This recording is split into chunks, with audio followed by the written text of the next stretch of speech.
Attends, c'est pas parti. C'est bon. Bonjour à toutes et à tous. Bienvenue à ce nouveau webinaire. Ce matin, on va parler e-learning avec deux témoins qui sont Marie et Alice de la société Big Mac et Clément qui représente Bidiz. On va commencer par Marie. Bonjour Marie. Bonjour. Donc je suis Marie-Hélin et je suis responsable développement RH chez Big Mat France. Voilà. Et puis Alice.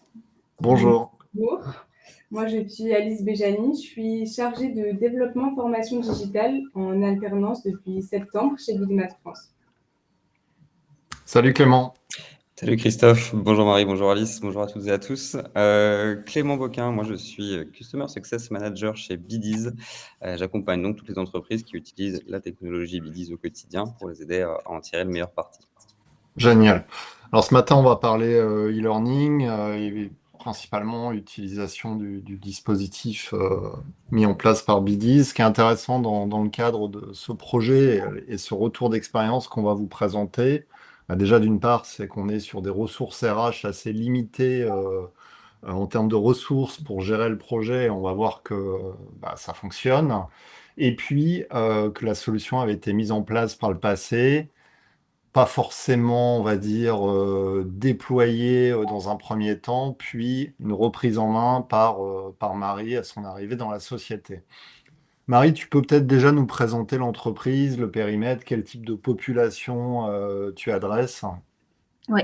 Alors donc Big Mat France, donc c'est de la distribution, hein, on est dans l'univers du retail et on distribue nous des matériaux de construction. Voilà, donc à destination du bâtiment. Ça peut être du coup à destination des particuliers et des professionnels, hein, donc on adresse les deux typologies de clientèle. On a environ 300, un peu plus de 300 points de vente. Et au niveau collaborateurs, ça représente environ 3000 personnes sur le territoire français. On a la particularité d'être une coopérative. C'est un élément assez important puisque ça veut dire que les adhérents sont indépendants et ils font leur choix. Ils font leur choix en termes de... J'ai un petit Larsen, un petit retour de son. Ils font leur choix en formation, en RH et surtout les autres domaines, ils font leur propre choix. Donc, ils peuvent adhérer ou non à ce que l'enseigne leur propose. Ok. Alors raconte-nous un peu la genèse de ce projet. Quand est-ce que tu arrives dans l'entreprise? Qu'est-ce que tu constates? Et puis après, tu nous expliqueras l'arrivée d'Alice, ce que tu as décidé de mettre en place. Oui, tout à fait. Merci. Eh ben, en fait, moi, je suis arrivée fin mars 2023, donc quasi en avril. Et globalement, sur le LMS, on avait un LMS donc, qui était celui de Bidiz, hein, donc, qui est sur un peu plus centré sur le mobile learning, mais qui marche aussi en web. Et ce LMS avait des résultats, enfin, il tournait, on avait la plateforme depuis 2019, mais les résultats étaient ce qu'ils étaient, c'est-à-dire que je reprenais après 6 mois d'absence, il y avait quelqu'un qui tenait le LMS précédemment. Et donc j'ai repris après 6 mois d'absence et il y avait 10 apprenants en moyenne qui se connectaient par mois. Et puis, au meilleur de la plateforme, on avait 137 apprenants actifs par an. Donc, sur une population potentielle cible de 3000 personnes, donc ce que j'ai dit au début. C'est cher le LMS pour 10 personnes. Voilà, je suis bien d'accord. Et en fait, au niveau de la manière dont c'était fait, globalement, il y avait une stratégie de massification des contenus. Donc, beaucoup de contenu, avec du coup un template qui était décliné pour correspondre à cette stratégie de massification des contenus, en fait. Et du coup, des contenus très courts, on était vraiment sur du rapid learning, on était généralement en dessous de 5 minutes. Sur des contenus avec une interactivité assez réduite. donc souvent du texte-image, un peu de quiz. Peu de communication, c'est-à-dire qu'on faisait beaucoup de contenu, mais on communiquait peu sur ce qu'on faisait. Voilà un petit peu. Il y avait une personne sur le projet, mais avec quelques moyens externes, donc avec des sociétés prestataires, parfois qui étaient sollicitées sur certains sujets. Voilà. Et après, sur le niveau de la com, c'était positionné d'une certaine manière. C'était en fait une ouverture de compte à la demande. Une ouverture de compte à la demande avec une tarification spéciale. Voilà, pas de BDD, donc pas de possibilité de faire de reporting, pas de possibilité de rendre compte, pas de possibilité de personnaliser la communication. Voilà un petit peu ce Ouais, que j'ai. donc presque un intranet en self-service où si le salarié a envie de se connecter, il y va. S'il n'a pas envie, on va pas lui pousser. Et puis plutôt, on lui pousse des plaquettes stéréotypées plutôt que des formations engageantes. Oui, bah, c'est pas personnalisé, effectivement, donc ça peut ne pas lui correspondre. On lui pousse pas, donc peut-être qu'il a même pas connaissance de l'existence de la plateforme. Enfin, je pense qu'il y Ouais. a aussi une question de notoriété. Et puis, du coup, c'est beaucoup drivé par le chef d'entreprise qui dit bah, je veux bien ouvrir des comptes ou pas. Ce qui est bien, sauf que le chef d'entreprise a autre chose à gérer que la formation et que le digital learning, il est un peu partout dans ces entreprises du retail. Alors, Euh, il sert à quoi en fait? Toi, tu vois ça comment? On t'arrive, tu te dis, on a un outil, on l'utilise pas. Qu'est-ce que tu as envie d'en faire à l'époque? C'est quoi les bah, objectifs à viser en fait? alors, moi, quand j'arrive, j'ai beaucoup de gens autour de moi qui me disent c'est la culture du digital qui est trop faible dans le secteur ou chez nous. Et moi, j'y crois pas. Parce que j'ai vécu une expérience similaire dans l'industrie précédemment où on a bien multiplié les chiffres du LMS aussi et où les gens disaient c'est du e-learning, nous, tu sais, le digital, voilà. Donc je connais le potentiel.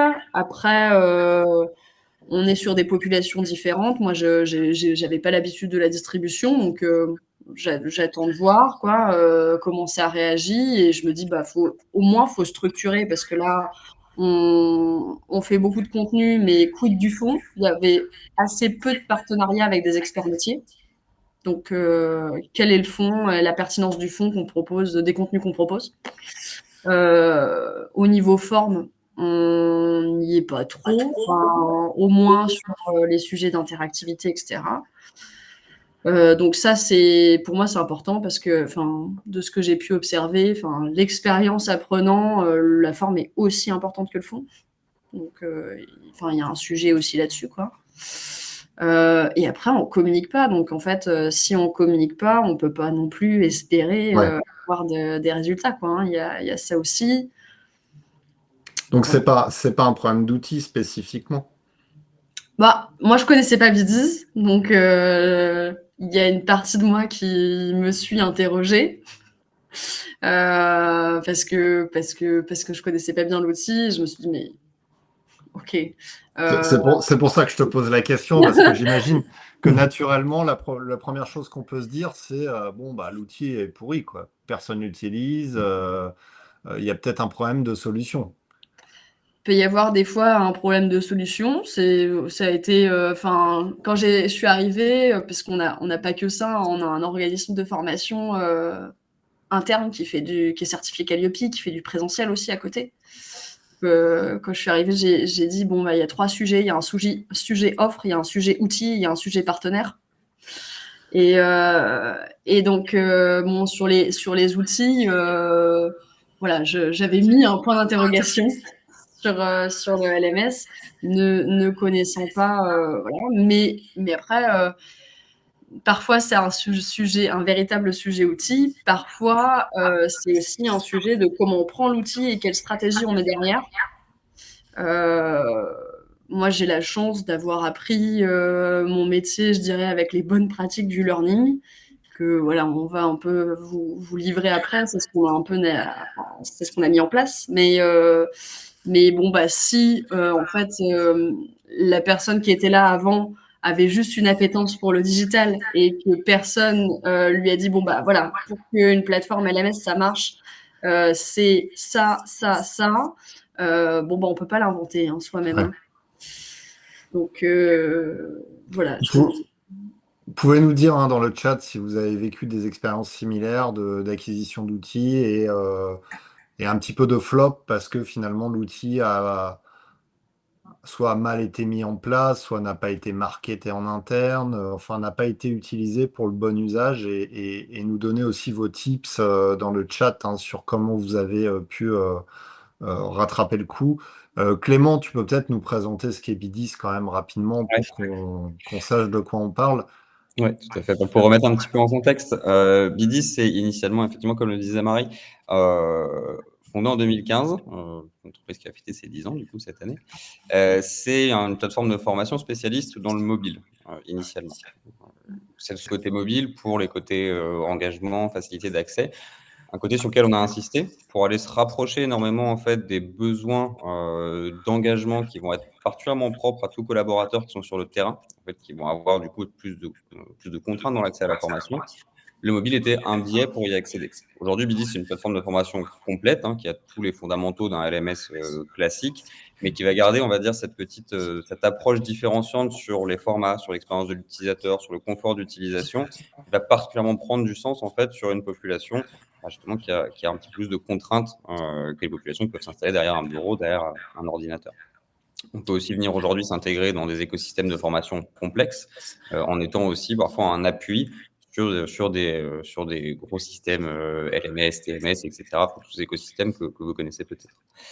Voilà. Donc, pour résumer, en fait, BIDIS s'adresse à toutes les entreprises, mais c'est principalement la formation qui va être conçue pour des entreprises avec une population au front. On parle de retail, on parle de population avec des techniciens dans des usines, de la restauration, des choses comme ça. Et aujourd'hui, donc, on accompagne un peu plus de 150 clients sur une quarantaine, dans tous secteurs confondus, dans un peu plus d'une quarantaine de langues, si je ne dis pas de bêtises. Et donc, moi, j'ai la chance d'accompagner Marie et Alice au quotidien avec Matt. Top. Bon, il y a quelques commentaires. Il y a Magali qui nous dit: je suis en pleine implémentation et c'est vraiment le marketing de la formation qui me fait le plus peur dans l'objectif d'adhésion. Comment faire adhérer, curation, pousser des contenus? Donc ça, on va en discuter. Christophe qui nous dit: les contenus digitaux sont toujours plus utiles quand ils s'inscrivent dans le cadre de parcours mixtes, donc plutôt en blended en fait. Donc, mais j'imagine que c'est ce que vous faites, Marie, puisque vous avez à la fois la partie digitale, la partie présentielle. Donc peut-être qu'il y a des associations. On en parlera. Tu nous racontes un peu comment Alice arrive dans l'aventure Ouais, tout à fait. Donc effectivement, arrivé en avril, donc je vois ça. J'ai pas spécialement le temps de m'en occuper parce que j'ai un audit Calliope et puis notre DG nous met sur le sujet de la formation rénovation énergétique. Donc on s'occupe d'abord de la priorisation urgente et puis on fait aussi du boulot sur le présentiel justement en fait. Un petit peu regarder les process, un peu aller les challenger, etc. pour qu'on soit carré au moins sur la certification qualité. Et je demande à ma manager Cécile Mathieu une alternante pour la rentrée 2023, donc pour septembre 2023. Et donc j'ai Gabriella qui rejoint l'équipe. On passe un an ensemble. Ça nous a permis de mettre en marche la transfo digitale un peu de l'outil, la transfo de l'outil. Et puis ensuite, après, j'ai Alice qui a repris le projet avec moi en septembre 24. Donc voilà. Donc tu arrives, tu fais un peu un état des lieux, tu as d'autres projets à gérer et finalement tu t'y mets quand sur la partie learning? On lance le projet vraiment en janvier 2024. On lance vraiment l'enclenchement du changement en janvier 2024. Pour teaser un peu la transformation, on va tout de suite aller à la fin. Donc tu passes de 10 apprenants par mois à combien aujourd'hui? À combien aujourd'hui? On est sur plus de 200 apprenants qui se connectent chaque mois. Ok. Bah, maintenant, on va expliquer comment. Exact. Parce que tu as Exact. multiplié par 20, donc j'imagine que tu n'as pas une baguette magique. Donc Non. l'idée, c'est de nous expliquer comment tu as structuré la démarche et finalement, bah, comment tu as vraiment activé cette brique e-learning en complément ou en parallèle d'autres modules présentiels. Exact. Alors, il y a 3 briques un petit peu dans ce dans ce dont on va vous parler. Il y a vraiment tout ce qui concerne les contenus et la stratégie de contenu. C'est essentiel puisque bah, c'est ce qui diffuse aussi un peu votre marque quand même. Et puis bah, c'est le contenu de formation, c'est ce qui doit créer l'impact. Hein. Donc ça, c'est la première chose. Alice bosse beaucoup sur les contenus, donc je vais la laisser parler de ça. Ensuite, il y a un sujet sur la base de données. Je pense vraiment que c'est la colonne vertébrale de votre système, donc voilà, c'est pas toujours plaisant parce que si on aime la créativité, etc., bon bah c'est Ouais. tout à fait l'inverse parce que c'est un boulot de structuration. Et puis la troisième partie, c'est la communication qui est essentielle. Donc voilà, mais je vais laisser un petit peu parler Alice de la stratégie de contenu un petit peu puisque Donc, c'est ce qui fait. comme l'a dit Marie, le premier pilier, ça a été la refonte de la stratégie de contenu, donc sur plusieurs points, comme Marie l'a évoqué au début. En tant qu'apprenant et pour l'expérience utilisateur, il y a le fond et la forme qui comptent tout autant. Et c'est vrai qu'avant, au niveau du fond, il n'y avait pas vraiment d'expertise métier. Donc, on a commencé par créer les modules avec des experts métiers. C'est-à-dire qu'on a cherché des personnes, que ce soit au sein du réseau Big Math ou des personnes externes. Donc, par exemple, ça peut être des fournisseurs dans le cadre de la création d'un module sur un nouveau produit. Donc, un fournisseur qui travaille avec le réseau Big Math. On a vraiment cherché à créer des contenus avec ces parties prenantes pour justement apporter cette expertise métier au sein des capsules de formation. Alice, t'as pas un micro que tu peux activer?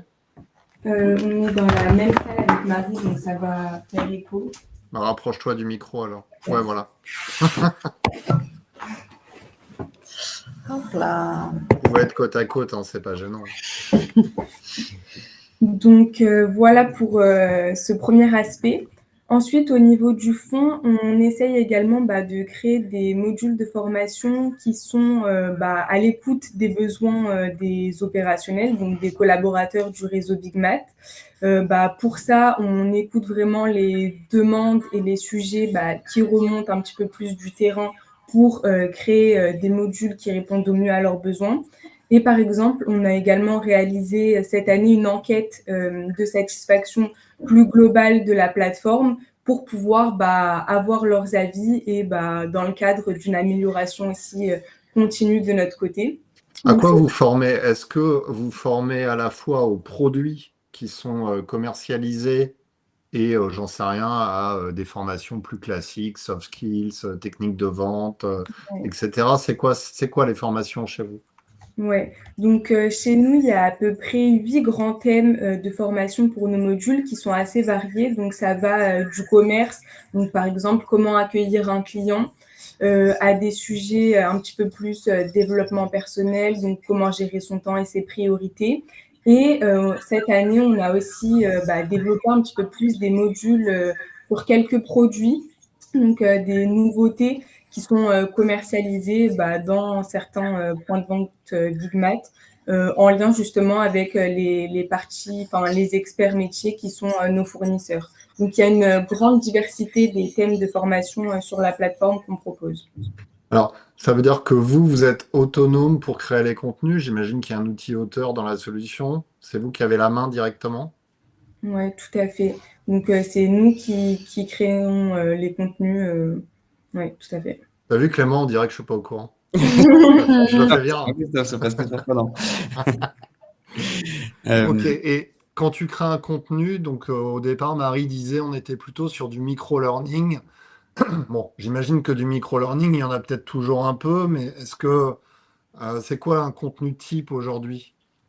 Je dirais qu'un contenu type aujourd'hui, c'est un contenu pardon, qui dure entre 5 à 15 minutes pour les contenus les plus longs, mais les contenus qui durent 15 minutes ne sont pas majoritaires. Donc, on essaye d'être entre 5 à 10 minutes de contenu. Voilà. Donc, des modules quand même assez rapides pour justement s'adapter aux contraintes que les collaborateurs peuvent rencontrer en tant qu'opérationnels, comme le disait Clément quand il a présenté la solution Bidiz. Ok. Et quand tu crées un contenu, c'est quoi la démarche? Comment tu le structures? Est-ce que tu te dis, bon, bah là, je vais, j'en sais rien, mettre une vidéo d'entrée, puis ensuite un quiz pour voir si la personne a bien compris la vidéo, puis après, je vais charger un PDF qui est une fiche produit, j'en sais rien, tu vois, comment ça fonctionne? Est-ce qu'il y a une structure pour créer ce type de contenu? Vous adoptez une méthode particulière? C'est vrai qu'on essaye de structurer tous nos contenus en amont, donc c'est-à-dire qu'on se crée un fichier Excel où on va noter les différentes étapes du module pour nous avoir cette structure pour nous aider ensuite dans la production de contenu. Et on essaye de varier les formats. Donc, au niveau de la forme, on essaye d'inclure aussi bien des vidéos, des images et aussi beaucoup d'interactivité. Donc, c'est-à-dire qu'on essaye d'avoir des modules où l'apprenant est vraiment acteur de sa formation, où il y a des endroits cliquables, où, par exemple, il y a des cartes à gratter pour retourner, vraiment essayer de rendre l'apprenant acteur de sa formation et qu'il ne soit pas juste passif à regarder sa vidéo devant son module de formation. Ouais, donc tu gamifies au maximum le parcours. Ouais, c'est aussi un élément qu'on essaye d'inclure dans nos modules, donc l'aspect gamification. Donc, pour ça, c'est vrai qu'on est beaucoup aidé par Bidiz parce qu'il y a pas mal d'éléments de gamification qu'on retrouve sur la plateforme. Donc, que ce soit des avatars avec des points qui évoluent en fonction du nombre de modules que les apprenants réalisent, que ce soit des badges, donc un tas d'éléments de gamification qui permettent à l'apprenant vraiment d'être dans ce monde et de suivre sa formation avec une forme un petit peu plus sympa. Quand tu dis on met des vidéos, comment tu les produis? Ça dépend, ça peut être des anciennes ressources de l'ancienne équipe de formation, parce que c'est vrai que l'ancienne équipe de formation avait réalisé des vidéos avec des équipes de tournage externes, donc c'est des ressources qu'on peut réutiliser. Et ça peut être par exemple dans le cadre de modules produits, des ressources existantes de la part des fournisseurs ou des vidéos très courtes qu'on peut produire nous-mêmes en forme de GIF, par exemple. Donc, ça dépend, c'est assez variable. Et comment vous intégrez le besoin métier? Comment vous allez chercher le besoin métier? Est-ce que quand vous créez un contenu, pardon, alors, vous l'avez dit hein, tout à l'heure, souvent le besoin est issu du terrain. Est-ce qu'ensuite le terrain participe à la création ou à la co-construction des contenus?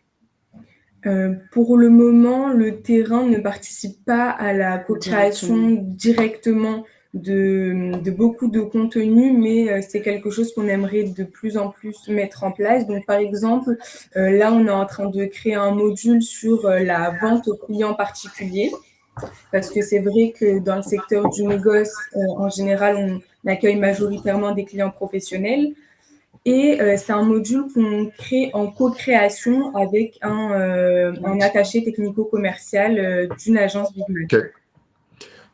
Et pour l'instant, vous n'avez pas exploré, il y a certaines entreprises qui laissent même les collaborateurs prendre leur téléphone, se filmer. Par exemple, tu vois, tu as un mannequin derrière toi, j'aurais pu filmer comment je l'ai habillé, où je l'ai positionné dans le magasin, un truc de 30 secondes pour expliquer à mes collègues comment faire.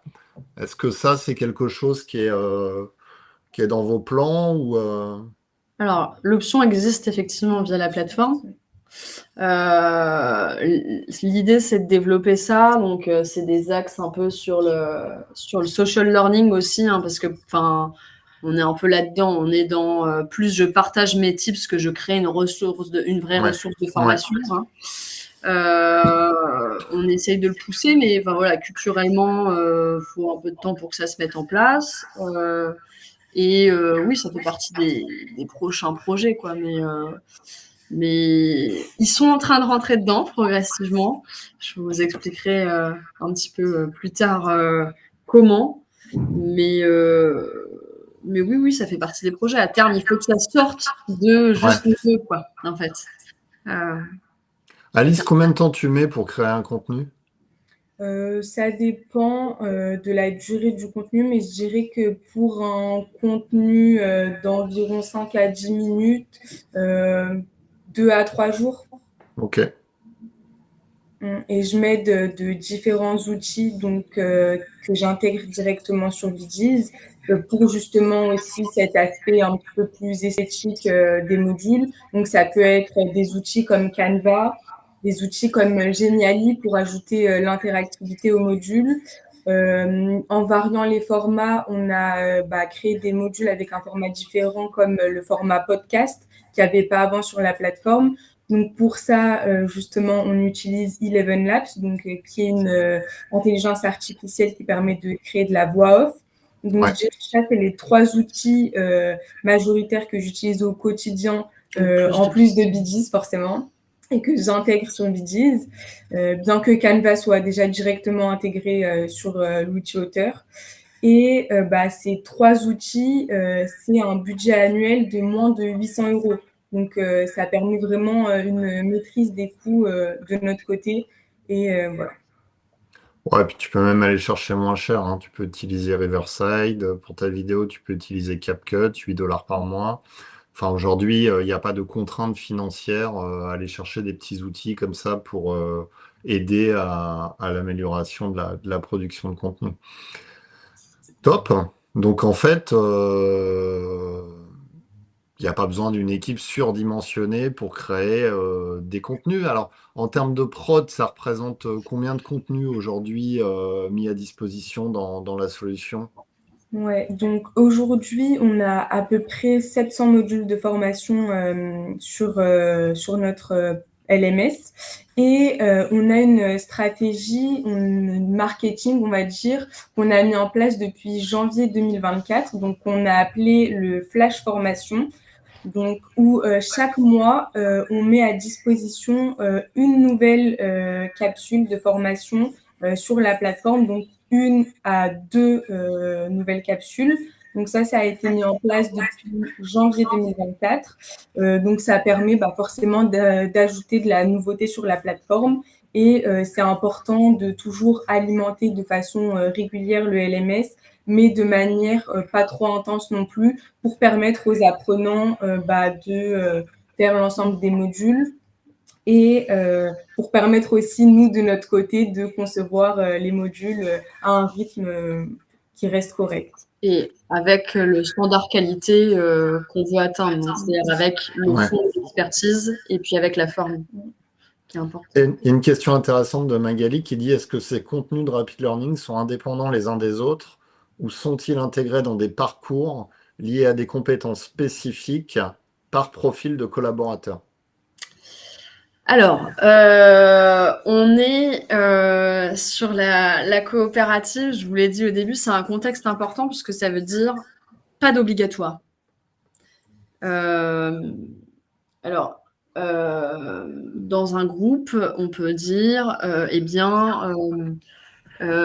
a tel parcours qui est obligatoire quand tu rentres dans la société. Nous, on n'est pas l'employeur, puisque donc on est rattaché à des adhérents qui, eux, sont les employeurs. C'est un vrai service support, en fait. Hein. Exactement. Et donc, du coup, on n'a pas la possibilité de dire, par exemple, tel parcours est obligatoire. Ça aussi, pour moi, c'est aussi une source de satisfaction supplémentaire dans le sens où les chiffres qu'on obtient, c'est avec que du facultatif. Et on sait très bien que des fois, les gens vous annoncent des 97% de complétion, mais c'est qu'avec des modules obligatoires. Donc, ça biaise un peu le chiffre. Donc ça, c'est la première chose. Après, faire des parcours par métier type, il y a déjà des parcours qui existent par métier type sur la plateforme. Il est nécessaire qu'on les revoie, puisque vous imaginez bien que 700 contenus, on n'a pas créé 700 contenus en 1 an et demi, à 2. Ouais. Donc, on en a créé une bonne partie, on en a revu une bonne partie, mais il nous reste du travail à faire là-dessus. Et sur le blended, c'était pas du tout dans la culture, il y avait très peu de blended. Et donc aujourd'hui, on a rebossé pour que ça se fasse différemment et qu'on réintroduise un peu de blended, mais on est relativement au début. Ok. Quentin demande de quelle manière transmettez-vous votre flash formation? Ouais. On transmet notre flash formation généralement par mail. On joint à chaque flash formation, une affiche de communication qu'on envoie directement aux chefs d'agence et qui peuvent afficher, par exemple, dans la salle de déjeuner des collaborateurs avec un QR code à flasher pour les amener directement sur le module de formation. Et également, on peut partir des notifications depuis la plateforme, depuis notre LMS directement pour les collaborateurs qui n'auraient pas fait les nouveaux modules de formation disponibles. Ça marche. Est-ce qu'on passerait sur la partie base de données et on se garderait la partie marketcom qui est plus sexy pour la fin? Allez. Allez. Bon, Tu parlais de cette problématique en indiquant à juste titre qu'effectivement, s'il n'y a pas de base de données, il n'y a pas de reporting, il n'y a pas de data, et donc c'est quasiment impossible de piloter le projet et d'en sortir des KPIs en fait. Oui. Alors, je vais vous parler de la base de données apprenant, puisque bon, contenu, on en a parlé. Base de données apprenant, donc on avait un certain nombre d'apprenants donc sur la plateforme, mais on n'avait que le mail de la personne. C'est-à-dire impossible de le rattacher à son poste, impossible de le rattacher à son agence, impossible de le rattacher à son manager. Enfin, voilà. Bon. Donc, on a juste, on a connaissance qu'il y a, je sais pas, X comptes. Ouais. X comptes, effectivement. Donc, c'est très difficile aussi c'est très difficile, par exemple, d'engager les chefs d'entreprise qui sont quand même nos clients finaux, dans le sens où nous, on propose une plateforme pour les collaborateurs, mais après, le chef d'entreprise dit j'y vais ou j'y vais pas. Si on n'est pas capable de leur dire, voilà, dans ta boîte, spécifiquement, voilà ce qui se passe. Enfin, bon, voilà. Et pareil, on peut pas analyser sur une population. Enfin, voilà. Donc, c'est sur dire, les vendeurs, c'est plutôt ça qui les attire comme typologie de contenu. Donc, on est vite limité. Et puis, j'ai parlé au début, je disais, il y avait une stratégie d'ouverture de compte à la demande. Donc moi, je suis pas spécialement d'accord avec ça. Je suis plus, pour le coup, je suis pas sur une massification de contenu, mais je suis sur une massification des comptes. Ouais. Et c'est ce qu'on a fait, puisqu'on a d'abord créé des comptes en masse. Pour vous donner un petit peu l'idée, j'ai laissé mon carnet juste là-bas. Je vais me déplacer. J'ai pas tous les chiffres exacts en tête, mais pour vous donner une idée claire, en fait, on est passé de 273 comptes à 1681 comptes. Donc, on a créé 1400 comptes. Est-ce que ça a un impact financier? Non.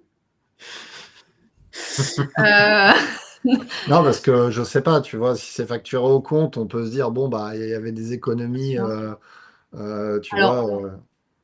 Ouais. Alors, le parti pris, c'était en fait déjà, ils étaient sur un package à 5000 licences parce qu'ils disaient faut que les 3000 collaborateurs puissent avoir accès.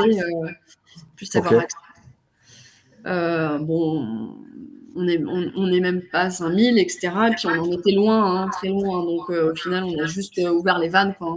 Enfin, exploiter ce qu'on pouvait exploiter, quoi. Ok.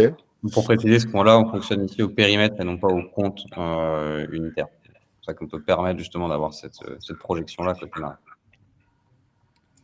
Voilà. Donc après, si on ouvre les comptes en masse, forcément, on a beaucoup plus de personnes qui peuvent accéder aussi. Alors bien sûr, au niveau pourcentage de connexion, ça peut être plus faible. Puisque il y a des gens, vous leur donnez un compte, vous leur ouvrez un compte et potentiellement, ils ne vont jamais se connecter ou ils vont se connecter 2 fois. Donc ça, on baisse sur les pourcentages. Mais ça veut dire quoi? Ça veut dire qu'au départ, la solution a été mise en place et puis en fait, on s'est presque excusé de l'avoir mis en place. On s'est dit, on va pas déranger les gens. C'est bizarre comme approche. oui, je suis d'accord avec vous, c'est assez étrange, mais effectivement, on était sur une ouverture de compte à la demande, donc c'était je demande, j'obtiens. Ok. Et déjà, on se confronte à un problème de notoriété en faisant ça. Parce Ouais, et que puis ça, il faut pousser la notoriété à max, et pour pousser la notoriété à max, il faut ouvrir le plus de comptes possible. Bah, surtout qu'en général, on le voit dans beaucoup d'entreprises aujourd'hui. Ce type d'outil, dès la phase d'onboarding, on te donne les accès, on t'explique, on te met même une brique onboarding dedans pour te faire adhérer tout de suite à l'outil d'e-learning. Donc, on est plutôt généralement dans un schéma, oui, d'ouverture totale et de prise en main le plus tôt possible. Exact. Donc, nous, on a fait ça, on a créé le plus de comptes possible. Et puis ensuite, bien sûr, on a fait de la mise à jour en masse. Donc, ça, c'est beaucoup de temps. Au départ, un peu beaucoup de temps manuel pour essayer de rapprocher. Puisqu'en fait, ce qu'on a fait, c'est qu'on a envoyé... on a 90 adhérents, nous, donc 90 entreprises indépendantes. Et on a essayé de rapprocher vis-à-vis les adresses mail des adhérents en disant là il y a écrit Bâti Loisirs, donc je pense que c'est un adhérent, c'est l'adhérent Bâti Loisirs, puisque dans le mail il y a écrit Bâti Loisirs. Et donc on a fait comme ça des fichiers par adhérent. On leur a dit voilà les comptes où on pense que ça vous appartient. Est-ce que ces gens sont toujours dans l'entreprise? Est-ce que ces gens ont quitté l'entreprise? Est-ce qu'il y a de nouvelles personnes? Et puis aussi renseigner tous les champs. Donc on n'a pas fait quelque chose de compliqué. Je pense que, alors souvent des fois quand on a le luxe d'avoir des synchros de SIRH, Ouais. on fait, on met X champs, on met 20 champs, etc. Bon, c'est de la gestion supplémentaire. Moi, je pense que c'est pas forcément toujours très utile. Nous, de toute façon, on a la difficulté d'être sur un modèle manuel et à terme, au pire, on peut passer que sur de l'hybride puisque tout le monde n'a pas de SIRH et on ne peut pas faire de synchro SIRH avec tous nos adhérents. Donc, on est bloqué à ce niveau-là. Mais donc, on est parti sur quelque chose de simple, 10 champs, nom, prénom, l'email qu'on avait déjà, l'agence, l'adhérent en question, la région, le poste, si la personne est manager ou non, l'email de son manager pour pouvoir intégrer le manager en pilotage et l'entité juridique. Donc ça, c'est pour nous savoir exactement à quelle Oui, société. parce que du coup, tu n'avais même pas de notion d'équipe alors. Donc, ce qui te limite sur certaines actions, je sais que par exemple, dans l'application, tu peux, je sais pas, faire des battles entre les équipes, des choses comme ça. Là, Ouais. c'est compliqué si tu n'as pas ces datas-là. Oui, C'est un peu au hasard, en fait. Il y avait rien du tout, ouais. Enfin, il y avait que les mails, typiquement. Donc, C'est un peu ce qui explique aussi l'état du projet dans lequel Marie le reprend au début. C'est qu'en fait, on n'a pas ce travail-là qui est fait, on n'a pas de système SIRH unifié qui, traditionnellement, dans les entreprises avec lesquelles on va travailler, on a un système SIRH qui va nous provisionner automatiquement, nous donner l'information et en fait permettre de déclencher toutes les actions qui vont suivre de communication, de marketing, de suivi, etc. Là, on arrive sur un système qui n'existe pas, donc Marie n'a pas ces informations-là. Un gros travail manuel, je pense que c'est important de le souligner quand même, d'aller rechercher ces informations, consolider ces informations, pouvoir les nourrir dans l'outil et pouvoir permettre en fait, comme je suis d'accord avec ce que tu disais tout à l'heure, la colonne vertébrale qui permet ensuite de faire beaucoup de choses. Et ce travail-là, il était effectivement essentiel. Pouvoir adresser des groupes, des populations, etc. Donc ça, c'est vraiment la partie un peu boring du projet, d'aller gratter des fichiers Excel et recueillir les infos. C'est la partie la moins passionnante, mais oui, la plus essentielle. Surtout au début, parce que c'est vraiment, je regarde le arrobase, si c'est un girardon.fr, si c'est un batibigmat.fr, et j'essaye de rapprocher. Donc ça, c'est un travail qu'on fait pendant l'été, juste avant le 15 août. Voilà. Mais faut le faire. Et puis ensuite, après, on continue à mettre à jour cette base. On restera toujours en partie manuel, quoi qu'il arrive, vu la société comme elle est construite. Donc, du coup, on est sur une mise à jour tous les 6 mois. Par contre, on a donné la main par ailleurs aux managers et à qui le souhaite pour créer son propre compte. Et donc, du coup, on peut créer son propre compte. Donc, on a un formulaire et nous, on crée le compte dans la foulée sur le LMS. Ok. Est-ce qu'on passerait à cette partie marketing? Oui. Je vois qu'il nous reste 4-5 minutes. Ok. Sur le marketing, Alice, je ne sais pas si tu veux parler un petit peu de la manière dont on communique les contenus. Ouais, donc j'en ai un petit peu parlé tout à l'heure. Donc ce concept du flash formation qui a été mis en place depuis janvier 2024. Donc flash pour rapide, comme on l'a dit, parce que les contenus durent entre 5 et 10 minutes. On les communique via la multiplication des canaux. Donc c'est-à-dire qu'on les communique par mail. On les communique également via les notifications directement de l'application pour les apprenants qui n'auraient pas vu les modules. Et on les communique également via des posts LinkedIn, donc sur le compte de notre organisme de formation. Donc, tous ces canaux de communication, ça nous permet d'essayer de toucher un maximum de personnes pour diffuser nos modules et la nouveauté qu'on propose. Et également, dans notre stratégie de communication, on a déployé donc des webinaires de démonstration de l'outil, donc qui nous permettent de nous montrer directement la prise en main de l'outil, les fonctionnalités, comment naviguer sur l'outil aux apprenants pour améliorer leur expérience utilisateur, leur montrer des fonctionnalités qu'ils ne connaîtraient pas forcément, qui permettent de rendre l'outil un petit peu plus ludique. Donc, comme on a parlé tout à l'heure de la fonctionnalité Battle, qui permet de défier, ça peut être un collègue, ça peut être un collaborateur qui travaille même pas dans son agence. Donc, on leur montre un petit peu tout ça pour leur permettre de prendre en main l'outil de la meilleure des manières. Donc, voilà un petit peu globalement pour les premiers éléments de notre stratégie de communication. Vous avez réussi à identifier des ambassadeurs par site, un petit peu de... C'est en cours. Ouais, en fait, la dernière partie de la com, de la stratégie de com, c'est du public relation, un petit peu. Voire tout complètement. Donc, c'est-à-dire, c'est se faire son réseau interne. Et donc, une fois qu'on s'est fait son réseau interne, pousser à travers des utilisateurs clés ou des personnes clés dans la société qui sont... Ça peut être vraiment différentes personnes en fonction des sensibilités. Donc, faut pas toute personne est bonne à prendre. Il faut vraiment être dans l'ouverture aux autres et faire du lien. Et c'est ce lien qui vous permettra, qui nous a permis, nous, de rentrer dans les entreprises, après de proposer des démos, de leur donner accès à des tableaux de bord plus précis. Et en fait, de commencer à leur déléguer l'animation de la chose, en fait, sans qu'ils se rendent compte complètement tout le temps. Mais en tout cas, l'idée, c'est que ils commencent à s'intéresser directement à tout ça. Et du coup, on n'est plus seuls, nous deux, dans notre cuisine, Alice et moi, quoi. Tu te sens moins seul, ouais. Bon, génial. Je pense qu'on a fait un tour assez global.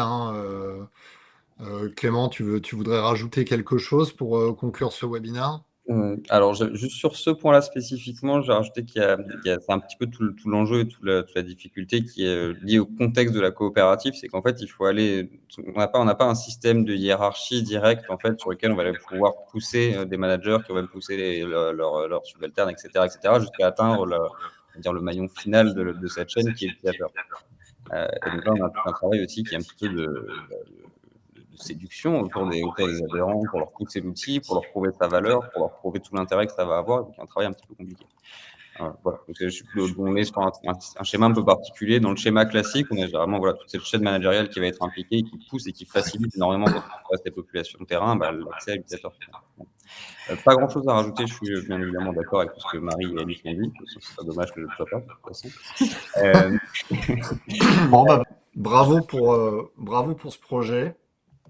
Ce webinaire, vous le retrouverez en replay sur MyRHline dès demain matin. Puis si vous avez des questions, n'hésitez pas à contacter Clément via LinkedIn. Merci Alice, merci Marie et merci Clément. Je vous souhaite une excellente journée. Avec grand plaisir. Merci. Merci. Merci, bonne journée, au revoir.